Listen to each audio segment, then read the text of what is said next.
Thanks for tuning in to the Jim Feist Handicapping Show on Proline TV for another Tuesday as we are fresh off of the national championship game in college basketball last night. And all attention now, Jim, is to Augusta National in Georgia as the Masters is going to take place, the biggest event in professional golf in the entire world. So that's why it's a really great week to bring in our special guest. We have a very special guest, and I want to mention before we get started, this is hosted by Dom DeMarcos, 9785 West Charleston here in Las Vegas. If you're ever in Las Vegas, make sure you go by there. They have great pizza, great food, great host, great service. And Brady, you've been there a couple times. You've done the show there a few times, and hopefully this fall you'll do it again in person. Well, yeah, come for the show, stay for the pizza, right? No, I love Dom DeMarcos, and Al's a wonderful person, wonderful proprietor. And yeah, it's great to be on that list of people that are invited to do your show there. And yeah, aside from that, it really is a wonderful place. And we're not just sitting here plugging our buddy. It's one of the best pizza places in Southern Nevada. And it's been voted that with that honor very many times. It really is. And not just pizza. They have discounted wine. I mean, they have everything. I mean, they got a great wine list and a lot of great different foods. And when talking about golf, Brady, you're a pretty good golfer. And you've also become a very good golf handicapper. There's not a lot of people that know how to handicap golf. And I'm one of them that I don't handicap golf. I understand golf. I've played it at a very miserable level, of course, but don't smile so much because you've actually witnessed my game. So, I have, and it didn't look too shabby.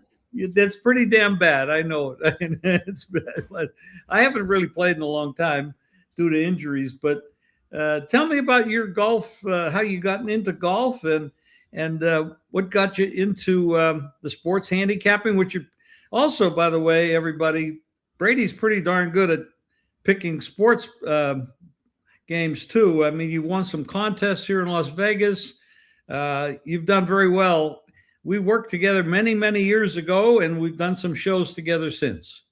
Yeah. And, a lot of credit goes to pioneers in the industry like yourself, Jim, and our dear friend, God rest his soul, Dave Koken, Mark Lawrence. That's where I really cut my teeth in this business 32 years ago when I came to town.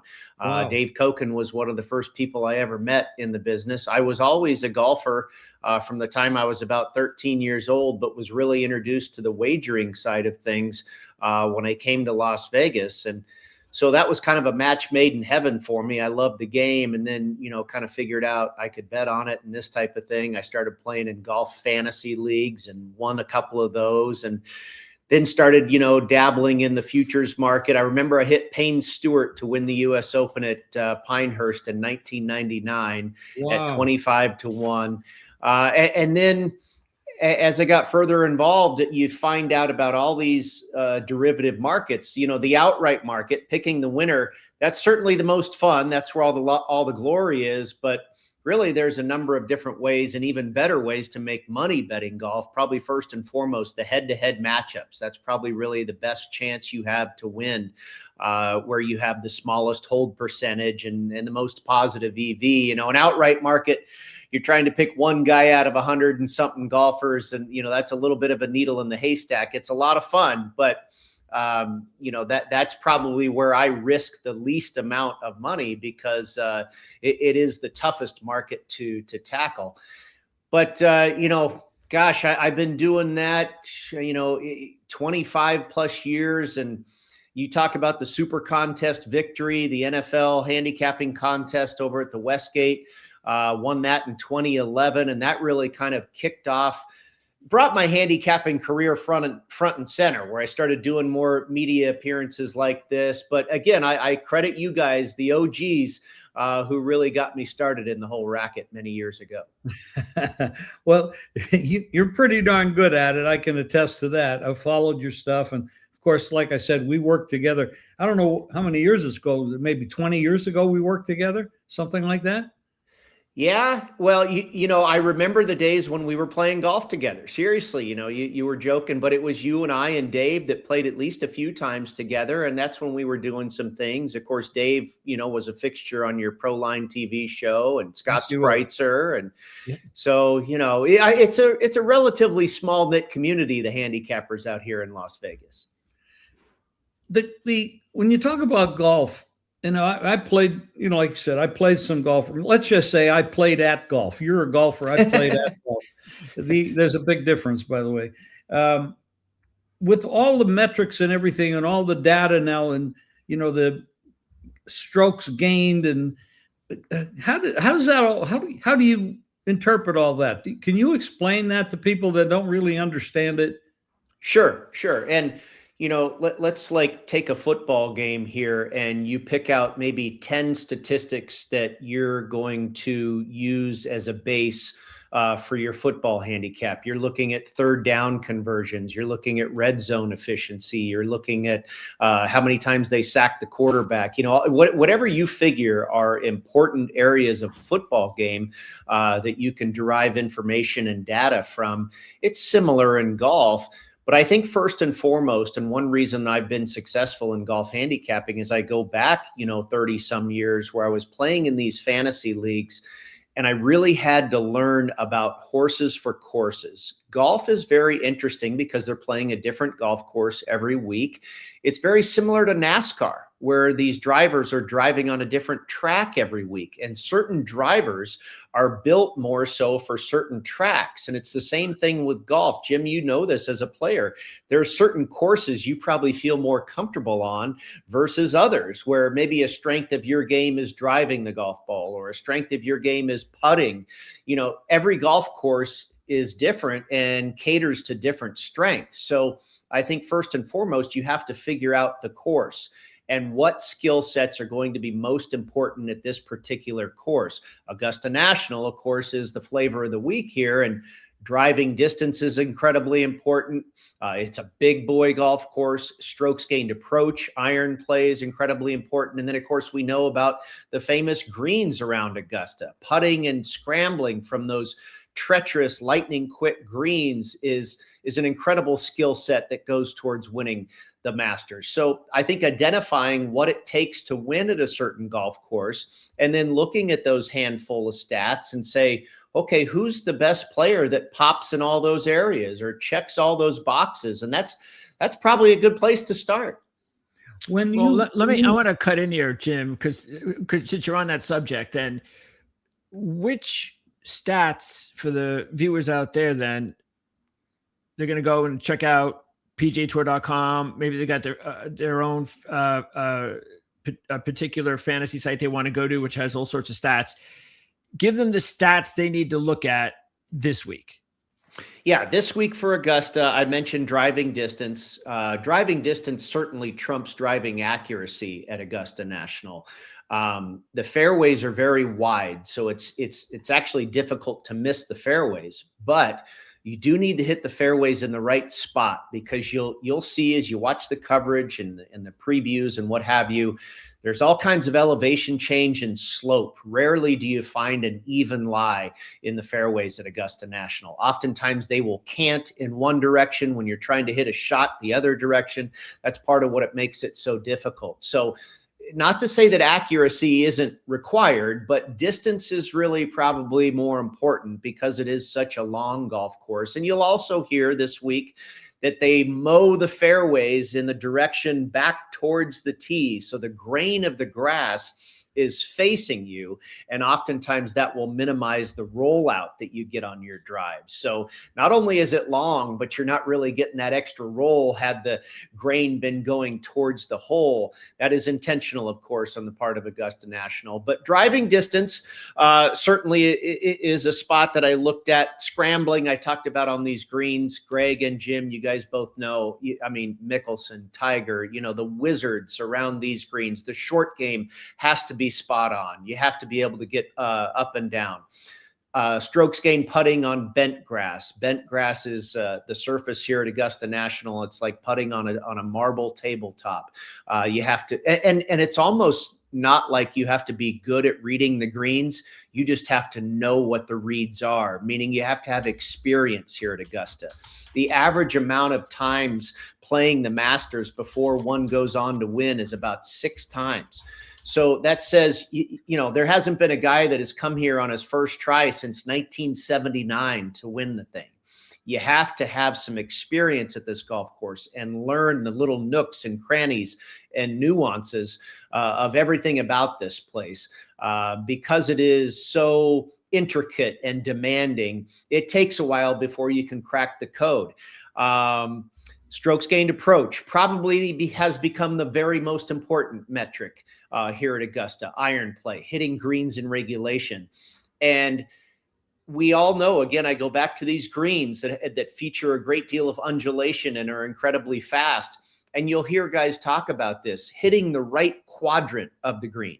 It's not just about hitting the green where you might hit it and it might roll off. You've got to hit the right spot in the green versus where the pin position is. And again, that goes into experience. Guys that know this place are better at doing that. And then it also speaks to accurate iron play. So strokes gained approach, strokes gained around the green, scrambling, driving distance, par 5 scoring is huge. The only group of holes that play under par at Augusta National are the par 5s. That's where you have to attack this golf course. I think Danny Willett is one of the last winners of the Masters in the last 15, 20 years that did not finish the week under par on the par 5s. Very rarely does it happen. And we remember Tiger Woods famously, you know, used to just kill the par 5s. And that goes a long way into winning here at Augusta. 3-putt avoidance. These greens are so big and so difficult that making a 3-putt is not hard to do. And the more of those that you can avoid, the better. And then finally, the par 4s. How well are you doing on the par 4s? All of which measure in the neighborhood of 450 to 500 yards. So if you're looking at par 4s and how guys fare on those particular holes, you want to look at that particular yardage, about 450 to 500, as all of the par 4s at Augusta National are going to be in that range. 2 questions. How many practice rounds do these people get, the players, when they go there to Augusta? Well, I think it's possibly as many as 3. You have the Champions Dinner on Tuesday night. You have the par 3 contest on Wednesday. Oftentimes, a guy will play another 9 holes or something on Wednesday, maybe 18 on Mondays. You know, so I think you have 3 days to kind of do what you want. Oftentimes, guys will show up a week early, you know, and try and get a few extra rounds in. So I would say the standard is 2 or 3 for sure, Jim. How about the if you have a caddy? I mean, you bring your own caddy, I imagine, or I think you can. But having an experienced caddy, somebody that's been there often, or somebody maybe that is there all the time, and you just hire them while you're there. Yeah, I think that's been done. I want to say, I don't believe Nicholas, but maybe Ben Crenshaw. You know, we could look this up. I believe there are at least 1 or 2 Masters champions that have, you know, kind of hired a caddy that works there at Augusta National on a regular basis for the membership. And there could have been this situation where their own caddy wasn't available or what have you. But it just further goes to the point here that knowing this golf course matters a great deal. So, yeah, it is not necessarily atypical and not necessarily a bad idea to just go and hire a guy with local course knowledge, right? Yes, it would be working for me, that's for sure. But Greg, you have any questions for Brady? Yeah, I think that the other thing you were talking about experience, Brady, that's the one thing when you take a look at some of the trends that really stick out, not just experience, but also the cream rises to the top. You don't see a lot of long shots anymore, or period, really winning the Masters. The last 12 first-time winners all ranked in the top 30. And I think the average appearances for the last 12 first-time winners is close to 8. Rory, of course, won on his 17th appearance last year. So that's why I think you gave all those stats, which is something you have to look at, of course, every week on every different golf course.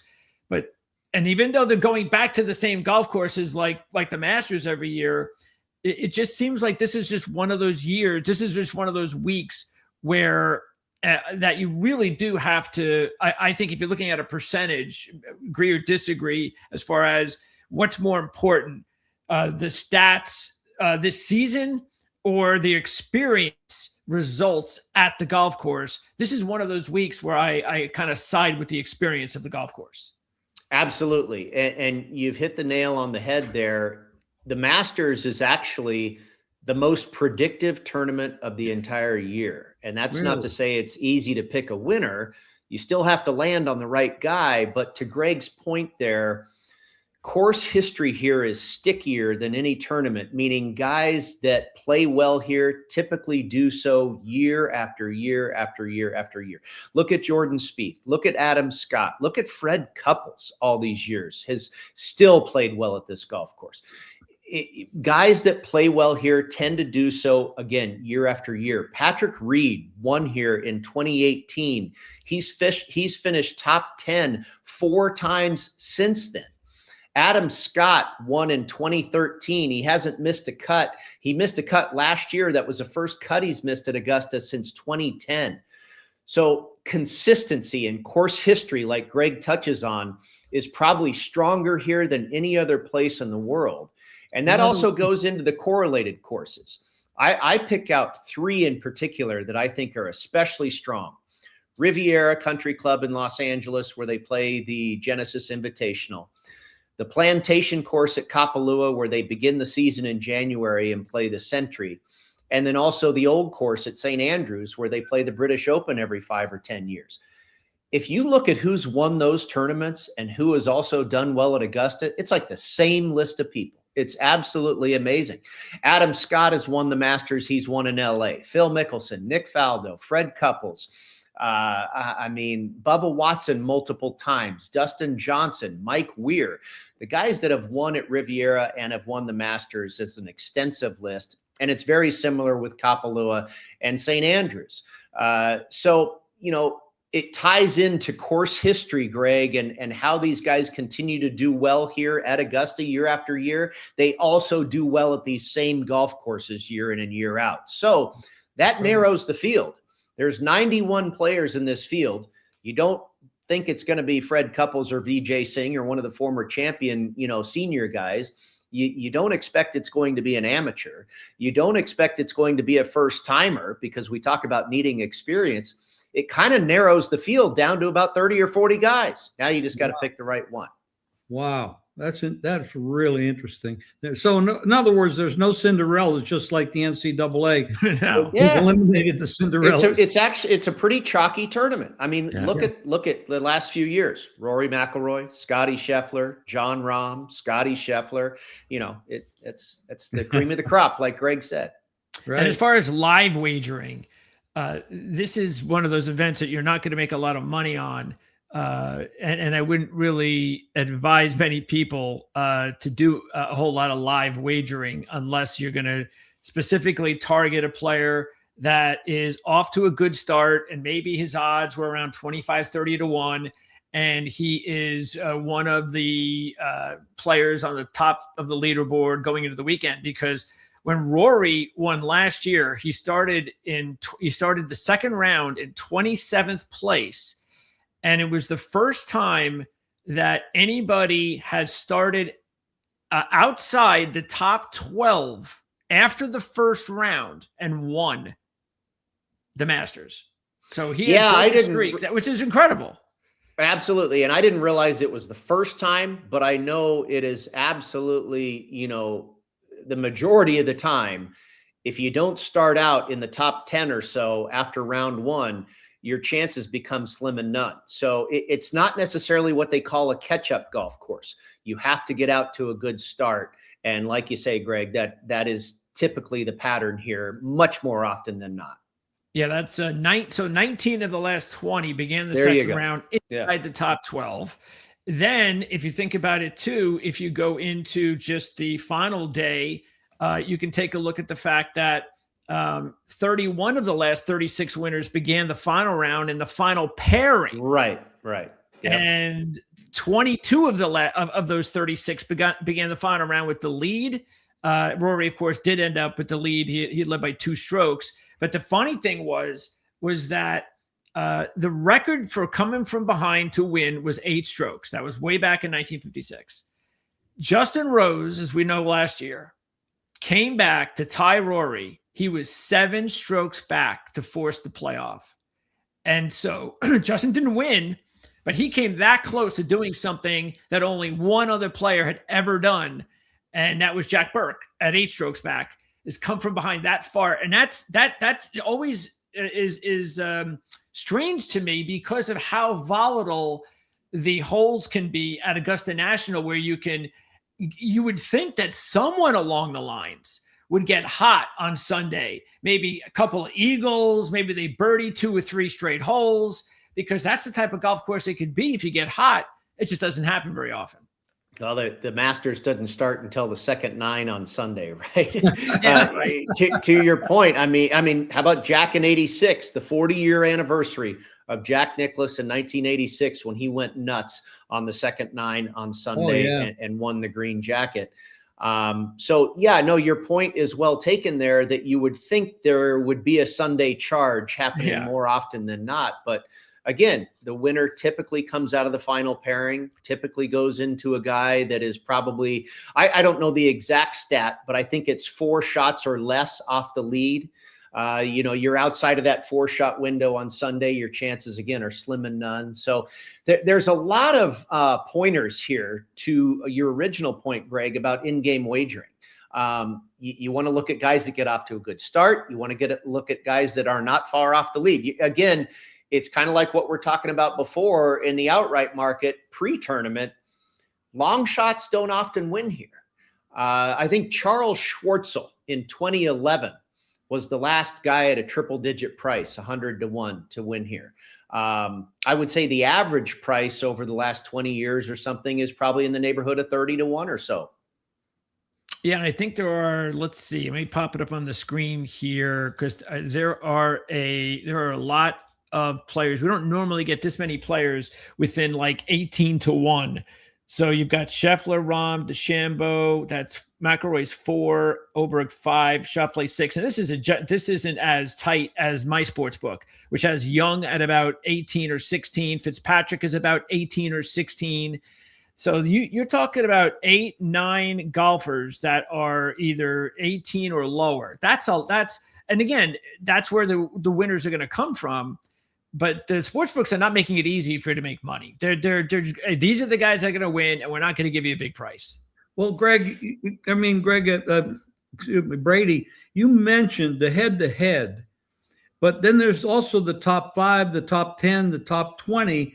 Do you also approach it that way? Because like you said, it's so difficult to pick out one guy. But do you do all of that? Is that what you mean by like other types of betting? Absolutely, Jim. And that's what I always profess is, I mentioned earlier, the least amount of risk for me is in the outright market. It's the most fun.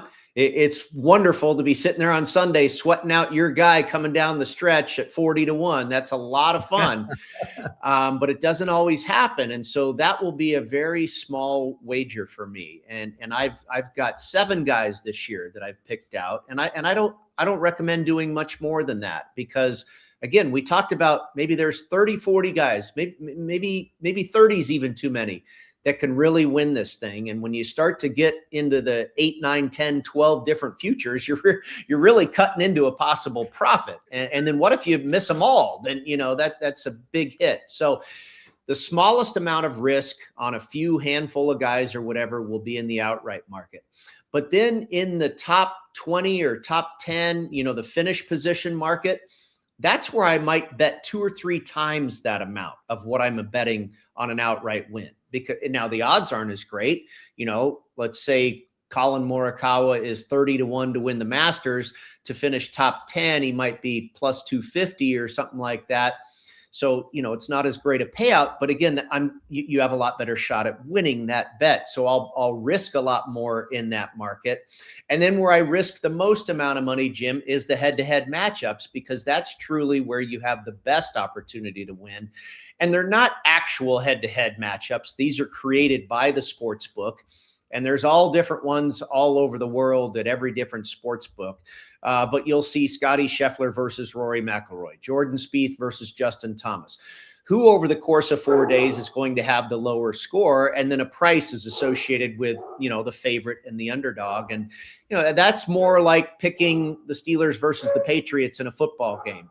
And I think it's, again, a little bit easier to conceive why I've got a better shot in picking player A or player B versus player A out of 100 some different choices. Well, give us a few of the top sleepers. I'm not going to call any long shots out there because it's just not going to happen. So give us a few sleepers that you think we should keep an eye on, because obviously if anybody out there is looking for the top 5s or the top 10s, the bigger the odds, the better the payback for sure. So who would you advise us to keep an eye on? Well, this is a bet that I made, and I made almost every one of my bets prior to Masters Week. I really start looking at the and you guys know the board for who's going to win the Masters really this tournament is completed in early April, and the board for next year's Masters comes up in about May. So it's up there for almost a year. And if you aren't careful, next thing you know, you have 12 futures in your pocket, looking at, oh my gosh, Gary Woodland's 150-1. Give me that and give me that and give me that, So actually I started this year in February. And this was actually the 22nd of February. I landed on Adam Scott, and I got him at 125-1. I did too. There you go. Yep. And what a bargain. Yeah, very much of a bargain. I'm seeing him nowadays anywhere from about 60-1 to about 100-1. There are still some triple digits out there. I feel the real price on Adam Scott is probably about 80-1. I think he's got a 1 in 80 shot. He's been playing brilliant golf this year. He has. You remember last year, he was tied for second going into the final round of the U.S. Open at the hardest golf course in the world, Oakmont Country Club. And then the rain came on Sunday and it got really weird. And, he ended up finishing 12th. J.J. Spahn, of course, went on to win. This year at Bay Hill, he finished 11th. He was 4th in that field, or 5th rather, for driving distance. He finished 4th at Riviera. Of course, he's won at twice before. He is 3rd on tour this year in strokes gained approach. I mean, the guy's 45 years old and he's playing like he's 25. So I think now, again, I mentioned how consistent he is here. We talk about course history. He missed the cut last year, something he hasn't done since 2010. He won it in 2013. He's been playing great, as we say, for probably the last year or so. It would take a little Masters magic, but I do believe the way he's going and the way he knows this property, this will be the 25th time Adam Scott has played the Masters. Wow. You think he knows this golf course? Yeah. So I think he's got a legitimate shot. He, like you say, long shot, sleeper, whatever you want to call it. I think he does have a shot. Okay. So what about the top of the board? If you were going to advise on someone who just wants to pick a winner, who is your favorite right now out of the favorites? Right. And, if you look at the top of the board, obviously you've got Scottie and Rory. The defending champion has not won since Tiger did it in 2002. So what's that, 24 years or something since the defending champion has won. I don't think Scottie's the right pick this week. Obviously just had a new child. Congratulations to he and his wife, his second child. He had to withdraw from a couple of tournaments here in the last couple of weeks because of the arrival of their second child. So Scottie is able to, I think, turn off a distraction maybe better than anybody in the world right now. But I don't necessarily, and he hasn't been playing great. He hasn't been in tremendous form since he won the American Express earlier this year. His game is, by Scotty standards, has fallen off a little bit. Now, that doesn't necessarily matter. The guy could go out here and win by 5 shots, but I'm not going to land on either of those two guys. Then you look at John Rahm and Xander Schauffele. I know a lot of really sharp people that like them this week. They could certainly end up being your selection. I went down a little bit further and took a shot with Cameron Young and Hideki Matsuyama. Matsuyama won here in 2021. Cameron Young, his last win was the last time we saw him a month ago at the Players Championship. It's also very interesting. If Cameron Young goes on to win the Masters, that will be 3 years in a row that the winner of the Players Championship has also won the Masters. 2 years ago, it was Scotty Scheffler. Last year, Rory McIlroy. And now Cam Young is your current champion of the Players Championship. He's finished top 10 here twice. He was runner-up in 2022 at St. Andrews. He's been runner-up at Riviera, and he's finished 8th at Kapalua. And oh, by the way, he's figured out how to putt. He's always had the game for Augusta, the long game for sure. And his putting has improved immensely. I got him at 28-1. He's anywhere from about 19 to 25. I think he's got a real shot. We always knew the guy had the talent. And now I think he has the mental ability and the experience to kick the door down. Matsuyama, he's won here before. I think Hideki Matsuyama is one of the few people in the world that can run shoulder to shoulder with Rory and Scotty. When his game is on, he is magical. He's won at Riviera. He's won at Kapalua. He's won at Augusta National.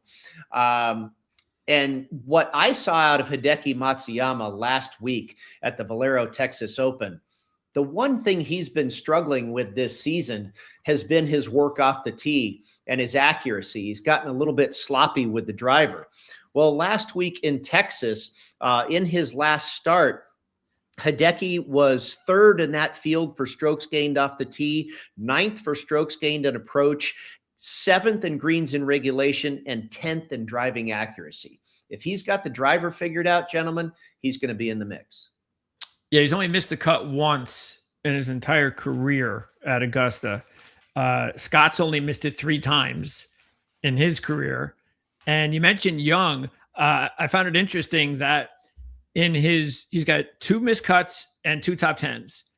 And in his 2 top 10s in his previous event coming into the Masters before that top 10, he was runner-up in that event. Now he's coming in with a win. Yeah. So it's like that because that's something I always seem to gravitate towards whenever I see some conflicting past performances at a specific event. I'll go, well, what were they doing during that year? Well, what was going on? Because they all change every year. They're up, they're down. And that's what I found out. It is very and it made sense that he was playing great golf when he played great golf coming into the Masters. He played really well, his best golf at the Masters.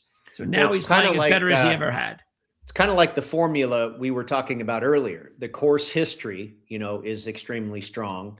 The statistics, what areas of the game you want to excel at, and then current form.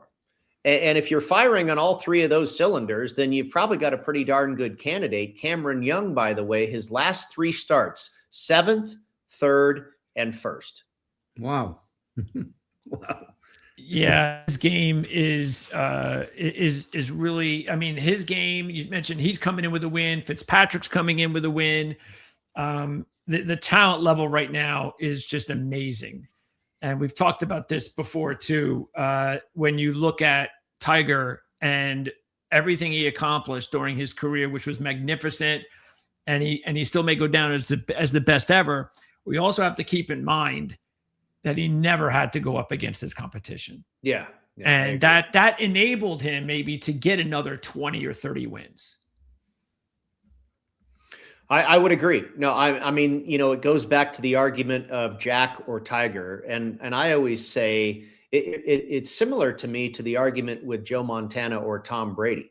I think Joe Montana was more dominant for about a decade, whereas Tom Brady did it for 20 plus years. Same thing with Jack. He did it for 20 plus years. Tiger was incredibly dominant for about 10 years. But at the same time, I think the competition that Jack faced was incredible.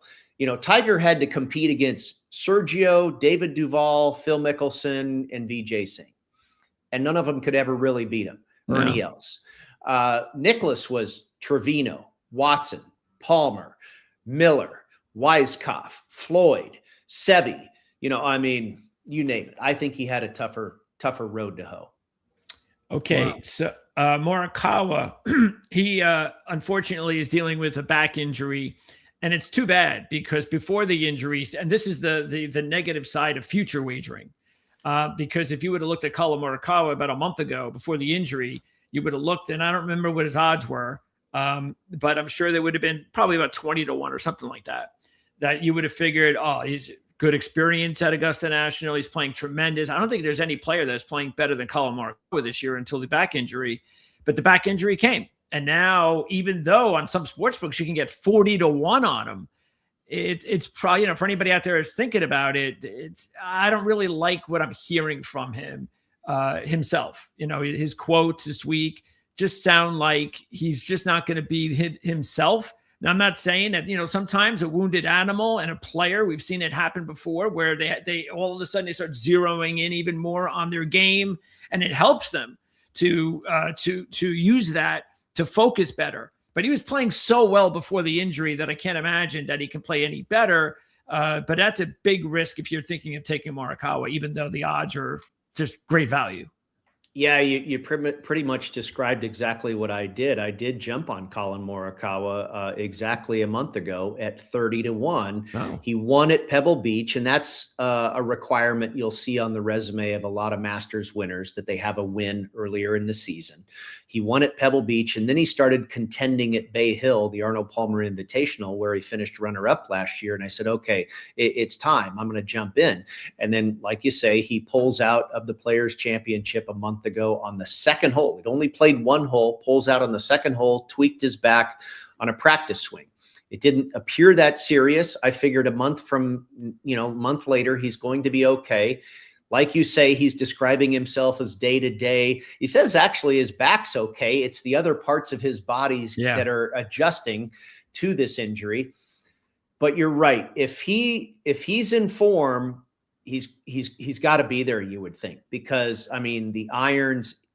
You look at all the stats; he's doing everything just as well, if not better, than anybody on tour right now. And I'm really hoping that we get the 100% genuine article with Collin Morikawa, because if we do, I think we absolutely have a contender on our hands. I don't have a problem with 30-1. I've seen 35 as people have doubts about his health. Absolutely. If he can find 40, I think it's worth a sprinkle, because if there wasn't any question about his health, guy might be 15-1 right now. And we really don't know. He might be just jobbing us all, and he's perfectly healthy. You don't know. No. There's not an injury report required in golf. So I think he is being honest that he's, close. I'm hoping he's close enough. Before we let you go, Brady, speaking of futures, do you have any now for the PGA, the US Open, the Open Championship that you care to share? There's one that I've given out to my viewers. I did it about a couple months ago, and I was glad when I spoke to Jan Stevenson yesterday on the show that she backed me up with this, even though she has some bias towards Australians. But I said, you have to sprinkle Adam Scott in every major at 100-1. You have to. He's playing so good right now that all you have to do is win one major at 100, because he's 100-1 at every major. And if you could, and one of the things that people need to keep in mind with Scott, that this is not a coincidence that he's playing this well. The personal side of his life is tempered down. The kids are older. It's not a distraction anymore, a positive distraction. There's a lot of other things going on in his life that he's kind of severed to make sure that he knows I only got a few more years of this prime ability, and he's determined to win another major. And that's something that we know for the past 10 years. That's not been Adam Scott's life. Adam Scott was more about family, and those were the responsibilities that he cared about more than golf. Now he's focused on golf. Now he's in the best shape that he's been in a long time, and it's showing on the golf course. That's why I think he's a great future play in all the majors, and hope you just win one. If you do at 100-1, you're making money. So what do you think about that? Or what do you think about any other futures that you'd like to give out today? Well, I think it's well said, and it makes a bunch of sense. You would figure that the Masters and the British Open probably make the most sense for Adam Scott. He should have won the British Open at least once or twice, but both of those tournaments cater to people with experience, and he is a wonderful links player. Australians typically play very, very well in the wind. But, he almost won the U.S. Open last year at the hardest golf course in the world, too. So, yeah, I think he could probably do it anywhere. The one you're not getting a good price at because the books know this is coming, but I wouldn't mind taking a stab at it. And maybe you can get even a better price right now because we've seen his price drift on the odds board for the Masters, and that's Scottie Scheffler at the U.S. Open. Scottie Scheffler at Shinnecock Hills in June will have the opportunity to complete the career Grand Slam. And that's going to be a big storyline.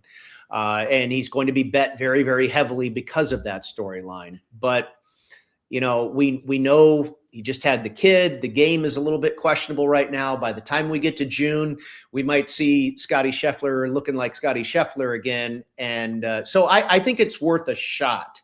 I don't necessarily like to drive headfirst down Narrative Street, but Scottie can win anywhere at any time.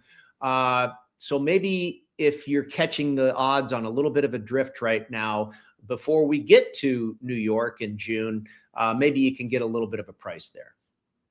Excellent. That's excellent. I'll do that. I'll jump in on that. That was, it's never a bad bet to bet on Scottie Scheffler to win a golf tournament, is it? So. The worst thing in the world is when you're doing the one and dones, and if you happen to pick Scottie Scheffler on a week that he 15th, 12th, right. It's like, you got to be kidding me. This is, but right now is not the time to take Scottie Scheffler in a one and done, like you said, until he starts heading back to being that guy again. And he will soon enough. Oh yeah. It could happen this week. It could happen this week, but until that happens, you just have to hold them. You got more than enough. I mean, that's the other thing about professional golf. When I looked at the schedule in the next couple of months, it's like, it's everybody talks about it gets slow in the summer. Well, you must not be a golf fan, because there are so many great golf events coming up in the next couple of months between the 3 majors and 5 more signature events. It's going to be incredible. Next week at Harbortown in South Carolina is a fantastic. I was lucky enough to play that golf course, one of my favorites I've ever played, and a terrific tournament. It's really interesting. It's almost a polar opposite from Augusta. You have this huge, massive golf property here this week, and next week we go to this little tiny thing on an island. So and the skill sets are all different. But Brady, I want to know, what did you shoot? Gosh, I think I played pretty well. I think I broke 90. You are a good golfer, by the way. I'm not kidding about that. He is pretty damn good. But this is great. It's obviously, when you are handicapping this event or any event in golf, there's a lot of work. You got a lot. I mean, there's only 91 players in this one, but in some tournaments, a lot more. So you really have a lot of digging into stats and data and history, and there's a lot of work handicapping golf events. I don't do it. I don't handicap golf, and I don't play anymore, but I love the game. I love watching the game. As a matter of fact, I watched this last weekend. It was pretty interesting. But this is very interesting stuff, Brady. I really appreciate you coming on and doing this. Yeah, I mean, I could sit here for another 4 hours and talk Masters, guys. Yeah. And this is almost one of, while it's probably my busiest golf week of the year as far as doing shows and providing content, writing articles and all that other stuff, it is also one of the easier, quote unquote, handicaps because it's so predictive. And again, like we talked about, guys that have experience, there's really only, there's not 100 guys in this field that can win. There's maybe 30. So, oftentimes this tournament, the handicap, is not as laborious and extensive as it might be for, 3 weeks from now at the Zurich Classic or something like that. Right. So let's have some fun with it. And, I hope we're on the edge of our seat come the second 9 on Sunday. I hope so. And the next time we do this, well, I hope if we do this in the fall, we know we have free lunch. That's right. And you can even take some stuff home too. I look forward to it. All right. Thanks, Brady. Appreciate you got it. guys. Enjoy the Masters. Thank you. Thank you, Brady. Appreciate it. All right. That's Brady Cannon. We have, I check out matter of fact, his Twitter account is under Las Vegas Golfer.